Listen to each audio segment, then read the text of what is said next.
Seguimos en esta tertulia de este viernes 6 de agosto de 2021 con Gonzalo Pérez del Castillo, Juan Grompone, Marcia Collazo y Alejandro Oval.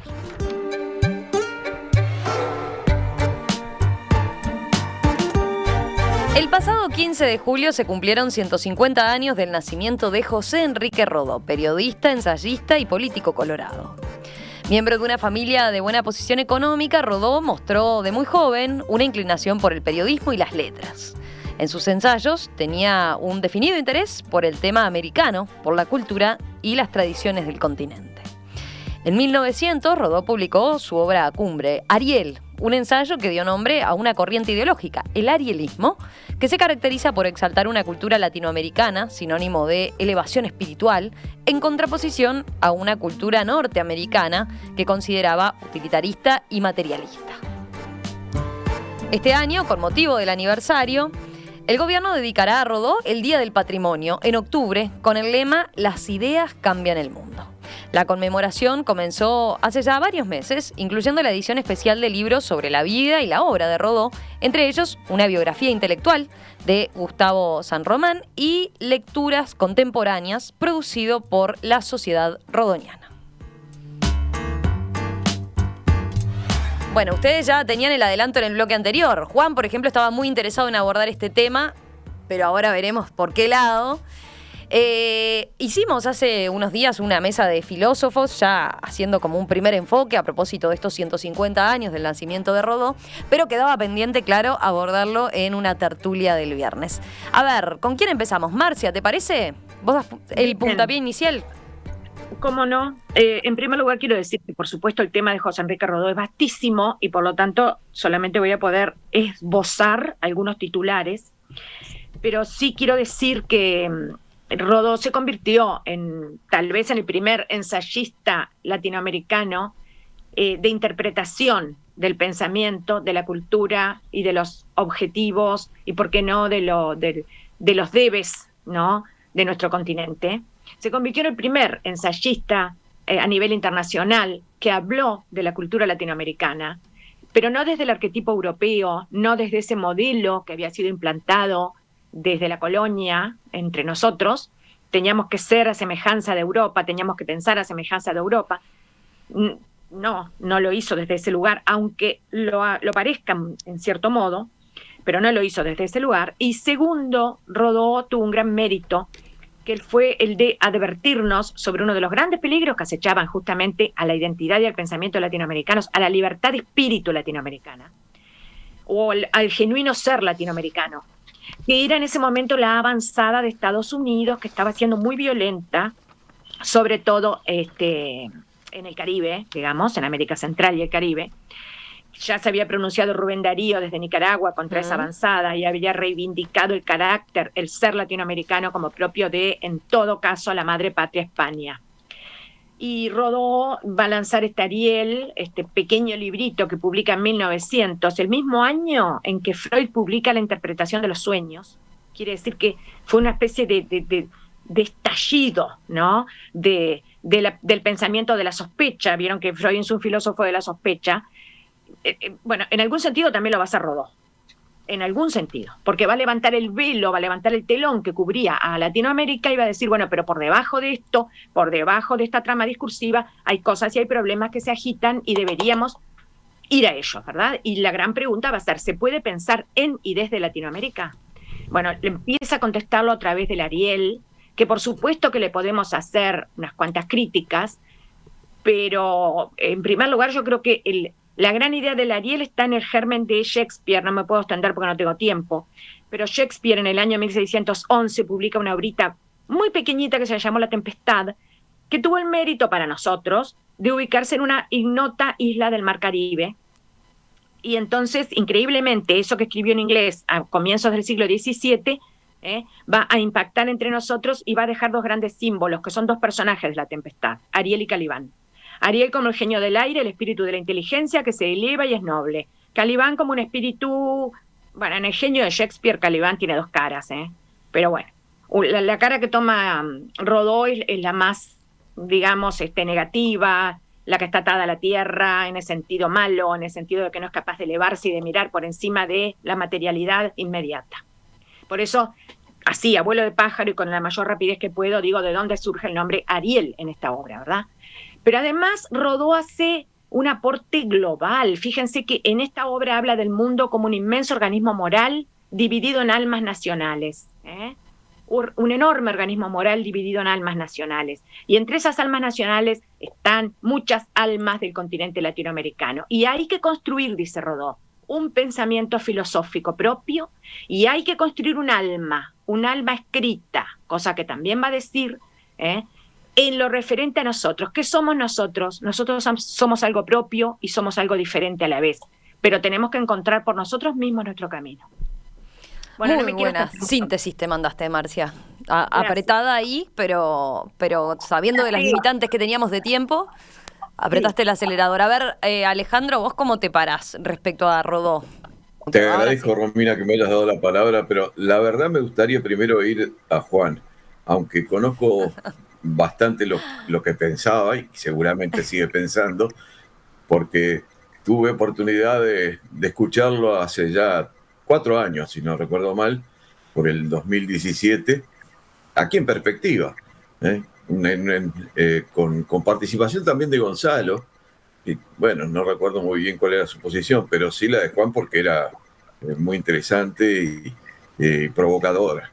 Eso estuvimos debatiendo en la tanda. A ver, ¿quién arrancaba? Si Marcia haciendo esa síntesis y presentándolo, digamos, o Juan ahí pateando el tablero y haciendo su crítica a Rodó. Pero a ver, Gonzalo, ¿qué hacemos entonces? ¿Lo escuchamos a Juan y después debatimos sobre eso? No, realmente me resulta muy ofensivo lo que acaba de decir Alejandro. De que estuve en una tertulia con Juan, que Juan dice no sé qué cosa y no se acuerda ni siquiera lo que yo dije. Yo no me acuerdo. Me debo haber dicho tampoco que yo ni me acuerdo de esa tertulia. No, pero fue muy radical, Juan. Muy radical. Y estaba en Ribeiro también. Lo que yo haya dicho realmente no te impactó para nada. Bueno, déjame decirte un poco más. A mí no me extraña que no te haya impactado, porque a mí, Rodó no es un autor que haya estudiado, porque realmente nunca me interesó demasiado. Y nunca me interesó porque encontré que no había mucha consecuencia en lo que él plantea. Es decir, él terminó peleado con José Valle Ordóñez. José Valle Ordóñez fue una persona que creó un estado único en América Latina. Se peleó con los americanos porque consideró que la cultura americana y el materialismo y no sé cuánto era inadmisible y teníamos que hacer algo mejor, más espiritual, pero no funcionó para nada lo de él. Nada me hubiera gustado más a mí que haya un pensamiento y una unión latinoamericana con una filosofía propia, pero simplemente no sucedió. Después porque era una persona agnóstica, pero cuando José Valle Ordóñez mandó retirar los crucifijos de los hospitales y de las escuelas, él estuvo en desacuerdo. Estuvo tan en desacuerdo que terminó peleado a muerte. Entonces, y todo esto de la referencia a lo latino y la cultura grecorromana, que era superior a la sajona, sin duda, en aquellas épocas lo greco-romano era infinitamente superior. Los sajones eran unos bárbaros. Pero no creo que eso nos dé argumento. Es decir, no le vi, pero tampoco lo estudié mucho. Pero no lo estudié porque no me interesó realmente. Y hay tantas más autores para leer. Así que yo sobre Rodó no tengo una gran opinión. Lo que sí tengo es que no me interesó el autor porque me pareció que sus teorías me resultaban un poco contradictorias y sobre todo nada exitosas. El arielismo realmente no tuvo ninguna trascendencia. Que yo sepa, digo, capaz que sí, digo, pero yo no... Es uno de los libros más publicados en el exterior, ¿no? De los libros uruguayos más publicados en el exterior, ¿no? Digo, a propósito de lo que decía Gonzalo. No tengo mucho más para decir. Espero que Alejandro haya tomado nota y que se acuerde la próxima vez dentro de 4 años. A ver, Gonzalo, digo, Juan, vos eras uno de los que quería abordar este tema claramente, pero no porque seas un rodoniano ni mucho menos, todo lo contrario. Todo lo contrario, sí. Yo quiero comenzar recordando a Real de Azúa en el formidable ensayo que se llama El impulso y su freno, donde se plantea precisamente el problema del Uruguay. Es decir, este es un libro escrito hacia mitad del siglo pasado, y la pregunta que se plantea es ¿por qué el impulso inicial de lo que ocurrió en la época de Valle se frenó? ¿Cómo se frenó y por qué se frenó? Real de Azúa realmente no llega a ninguna conclusión, por lo menos a ninguna conclusión que a mí me satisfaga. Pero creo que este tema es importante porque va al centro de lo que tiene que ver con Rodó. Rodó es el principal ideólogo del freno, no es el único de los ideólogos del freno de lo que estaba haciendo Valle, pero es uno de los principales. Es decir, como escritor creo que la mejor caracterización es la que hace el Colorado Ramos, tiene una prosa obesa y además es bastante afrancesado. No puede escribir 2 frases sin citar algún pensador francés de la época.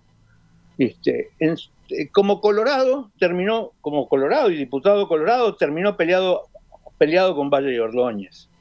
Es decir, en el fondo era un cristiano frustrado. Todo el tiempo se pasa evocando a Jesús y al cristianismo sin él ser cristiano. Y si no alcanza con el Ariel, con todo lo que dice en el Ariel, está liberalismo y jacobinismo, donde precisamente se pelea contra las reformas de Valle sobre la secularización de los hospitales de Valle y todas esas cosas. Y en lugar de considerarlas liberalismo, las considera jacobinismo. Y de modo que es muy curioso todo esto. Ahora, es muy curioso el país donde vivía, porque el Uruguay del 900 era un país que estaba renaciendo, estaba creando una cosa nueva. Es decir, veníamos de algo fantástico que estábamos haciendo y que desarrolla Valle Ordóñez inmediatamente. Y además ese Uruguay que tanto le molesta, parece a Rodó, era de inspiración norteamericana. Las instrucciones del año 13 son de inspiración norteamericana. La Constitución del 30, de 1830, recoge muchas de las ideas norteamericanas, inclusive hasta detalles de la Constitución. Pero mucho más que eso. La reforma de la educación pública de José Pedro Varela es de inspiración norteamericana y su inspirador es Horace Mann. Es decir, lo mismo que la misma reforma que hace Sarmiento en la Argentina, que también está inspirada en Horace Mann, ¿no? Es decir, que es previa, está siguiendo a la escuela pública norteamericana que fue el gran cambio que hubo en la educación en el mundo hacia la segunda mitad del siglo XIX. De modo que en 1900 Estados Unidos no era una potencia imperialista actual, ¿no? Es decir, no. Es cierto que tenía influencia en el Caribe, pero por ejemplo Estados Unidos fue decisivo para que Cuba y Puerto Rico, que fueran las 2 últimas colonias que quedaban españolas en el Caribe, se independizaran. Es decir, Estados Unidos tuvo una participación decisiva para la independencia de Cuba. Bueno, y creo que la idea central del Ariel y del pensamiento de Rodó es oponer el idealismo español contra el utilitarismo norteamericano.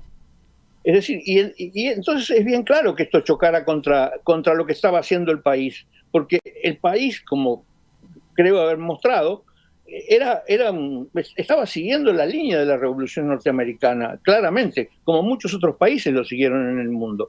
Y de modo que por eso era inevitable el choque de trenes con Valle y Ordóñez, porque Valle de Ordóñez era más bien utilitarista, no tenía nada que ver con ese idealismo español. Además, ese idealismo español choca contra la propia idea de la independencia latinoamericana. Es decir, las colonias latinoamericanas lo que hicieron fue liberarse de ese idealismo español, que en realidad era el atraso de España. Es decir, si hay algo que pasó, que quedó claramente en las invasiones inglesas, era el contraste, lo que publicaba la Estrella del Sur, ¿no? El contraste brutal entre la filosofía liberal inglesa, ¿no? y el monopolio férreo y oscuro y retrógrado de España. De modo que esta manera el Ariel es una apología de la Francia no revolucionaria, por ejemplo, de la España atrasada, del mundo idílico colonial que nunca existió. Es decir, y por eso tuvo eco en toda América Latina. Es decir, fue la apología de su desarrollo, y entonces el Ariel les dio la ideología que necesitaban los latinoamericanos para no hacer nada, para seguir siendo colonias disimuladas de Europa, ¿no?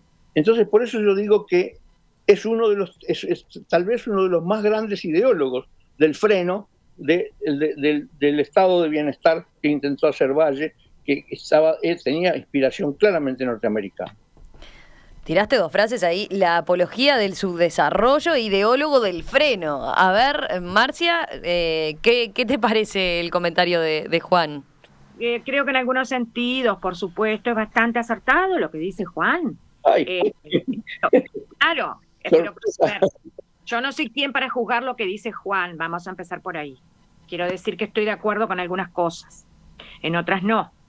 Pero hay que tener en cuenta que José Enrique Rodó, como tantos otros pensadores, no podemos tomar toda su figura, todas sus acciones humanas, todas sus conductas humanas, como tantos otros instrumentos para descalificar al Ariel, porque no me parece un método muy acertado. Fíjense que el propio Alberdi, el propio Juan Bautista Alberdi, el redactor de la Constitución Argentina, fue bastante conservador en muchos sentidos, pero creó entre nosotros un librito que se llamó Ideas para presidir un curso de filosofía latinoamericana, que hoy en día es buque insignia del pensamiento filosófico latinoamericano. Bueno, lo mismo pasa con Ariel. El Rodó humano puede haber cometido 1000 yerros y 1000 errores y 1000 contradicciones, que evidentemente las cometió, pero rescatamos en el Ariel una idea rectora que es la que también Andrés Bello, unos cuantos años antes, había enunciado. Jóvenes latinoamericanos, aprended a pensar por vosotros mismos. Esa es la primera lección que debéis recibir de Europa. Yo creo que la gran contribución del Ariel, porque de lo contrario tendríamos que echar en saco roto todo, y no es así, el Ariel tiene grandes valores. La gran contribución del Ariel es esa, es ayudarnos, en la misma línea de Andrés Bello, a pensar por nosotros mismos, a ser originales porque no nos queda más remedio, no porque queramos ser snobs, sino porque no nos queda más remedio. Solo el pensamiento auténtico sobre los problemas propios va a dar soluciones propias. Eso es lo que tomamos de Ariel, de entre la múltiple hojarasca de críticas que podríamos realizar. Eso es lo que se inscribe hoy dentro del ensayo latinoamericano, como tantos otros han realizado a partir de ahí, y no quiero dejar de mencionar a Arturo Ardao, nuestro gran filósofo, que también remarcó la necesidad de que Latinoamérica empezara a preocuparse de revisar la historia de nuestra cultura y sacar de allí los temas para elaborar soluciones a los múltiples desafíos que hoy tenemos. Juan, vos no ese aspecto no lo destacás, la idea del pensamiento propio, de empezar a crear un pensamiento propio. Yo creo que por algo se llama Ariel y por algo se llama se invoca Próspero y se invoca Calibán. Estás tomando la parábola de la tempestad, bueno, en su interpretación, porque Ariel, en definitiva, el personaje Ariel en La Tempestad, lo único que quiere es su libertad. No es el genio del aire y el espíritu y yo qué sé cuánto. Lo que quiere es la libertad. Y eso es lo que termina. Es decir, lo que termina La Tempestad es Ariel, el próspero, liberando. Ariel, que sea un espíritu libre. Pero yo pienso que eso no es el mensaje. El mensaje, para mí, es el mensaje contra el utilitarismo. Es decir, el materialismo contra el idealismo. Es decir, ese es el mensaje. Eso es lo que me enseñaron a mí cuando en literatura me enseñaban la lectura de Rodó, ¿no? Eso es lo que, además, la imagen de La Tempestad se repite, es decir, después está el mirador de Próspero. Es una idea casi obsesiva en Rodó, esa idea de la contradicción entre el idealismo y el materialismo. Y además, yo soy materialista. Dale, Alejandro. Bueno, en realidad todo esto me hace acordar algunas palabras de Romeo Pérez, entrevistado, creo que fue acá en Perspectiva también, que me quedaron grabadas. Creo que fue la que lo entrevistó, fue Ana Ribeiro, si no recuerdo mal. Y también hace 3 o 4 años, y Romeo Pérez era el presidente de la sociedad, quizás lo siga siendo, de la Sociedad Rodoniana, una entidad que, bueno, existe en Uruguay. Y decía Romeo Pérez que lo que había ocurrido con Rodó era que era un autor, por lo menos en el tiempo más contemporáneo, muy editado y quizás muy poco leído. La verdad, creo que es verdad, que es así, ¿no? ¿Verdad? Yo, sin embargo, rescato que en el año 67 fue cuando se publicó el primer cuaderno de marcha, de la vieja serie de cuadernos de marcha de Quijano, que lo tengo acá, lo dedicó a Rodó, ¿verdad? Y después, cuando en el año 71 se cumplieron no 100 años, sino 50 años, se editó de vuelta en el número 50 también otro cuaderno sobre Rodó. Pero, ¿cuántos leyeron estas cosas? ¿Cuántos han leído hoy día a Rodó, la gente joven, las generaciones jóvenes? Allá a principios del siglo XX, bueno, fue Ariel un libro absolutamente comentado en los medios universitarios, académicos. Él mismo se encargó de difundirlo, de toda Latinoamérica. ¿no? Exacto. Él mismo se encargó de difundirlo, de hacérselo llegar a pensadores, a intelectuales de la época para justamente efectivamente, entrar con sus ideas. Eso es lo que y por eso yo decía hoy lo de que es uno de los libros, vos Alejandro comentabas eso de que acá es poco leído.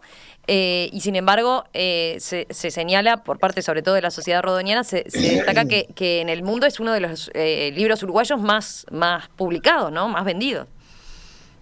Sí, no sé si actualmente, ¿no? ¿Verdad? Acá, de todas maneras hay un par de cosas que quería comentar también sobre este tema, entre las muchísimas que podría comentar, incluyendo la discusión entre idealismo y utilitarismo a la cual se refería tanto Juan. Pero lo que quería comentar era que a mí lo que más me pegó fue el liberalismo, me pegó bien, pero bueno, fue el liberalismo y jacobinismo y toda la discusión que después tuvo en particular con Pedro Díaz, ¿no? ¿Verdad? Que fue terrible, porque Pedro Díaz dijo cosas, bueno, durísimas. Decía que sin atacar a la persona, pero de hecho estaba atacando directamente a José Enrique Rodó. Ahora, y lo otro que quería decir es algo que a mí siempre me intrigó, y es la personalidad misma de José Enrique Rodó, que por lo que cuentan es un hombre triste, un hombre melancólico, que falleció finalmente enfermo de tifus, solitario, en un lugar muy lejano y abandonado, si se quiere, por todas las conexiones que tenía, por lo menos con el Uruguay. Y era un hombre raro, ¿no? No sé si era una personalidad más o menos común en aquella época, pero sin duda era un hombre raro. A mí me cuesta mucho llegar a la identidad de él. ¿Cómo era realmente este hombre? Por ahí Juan decía que no era creyente, y es verdad, por lo menos es lo que aparece, como alguien que no era creyente, y incluso tiene algunas expresiones por ahí que deja muy en claro que para él, bueno, la única trascendencia que había era, bueno, casi diría que el logro de la poesía o cosas por el estilo, fugazmente, ¿no? ¿Verdad? Y que no había en definitiva trascendencia. Pero este hombre triste, tan melancólico, que falleció en una circunstancia tan triste, tan lejos del Uruguay y tan abandonado, este hombre realmente a mí casi que me duele, ¿no? ¿Verdad? Que me duele como persona. Y no sé, no he encontrado mucho material, que tampoco lo he buscado demasiado, pero no he encontrado mucho material sobre esa perspectiva de Rodó. Pero no me queda una linda imagen de su persona. No te queda, decís, una linda imagen de su persona. Yo quiero agregar nada más que una cosa. La verdad es que no quiero abusar, simplemente decir que la persona tenemos que poder diferenciarla del mensaje, del texto, del legado. Sí. ¿Gonzalo? No, sobre esto que estaba diciendo ahora Alejandro, es el liberalismo contra jacobinismo. Nuevamente ahí hay una contradicción, me parece a mí, en Rodó, porque el liberalismo, en el fondo, es el pensamiento político que surge del periodo de la Ilustración. Y ahí uno hubiera esperado, o por lo menos yo hubiera, como Rodó tiene mucha influencia francesa, como decía Juan, y uno hubiera esperado ahí que tomara más bien la línea de Rousseau, no la de Adam Smith o la de Kant, más bien la de Rousseau. Y Rousseau era jacobinista, no era en esa contraposición. Yo hubiera puesto a Rousseau más con los jacobinos que con los liberales totales. Y no resulta así, porque él escribió eso para defender el liberalismo contra el jacobinismo.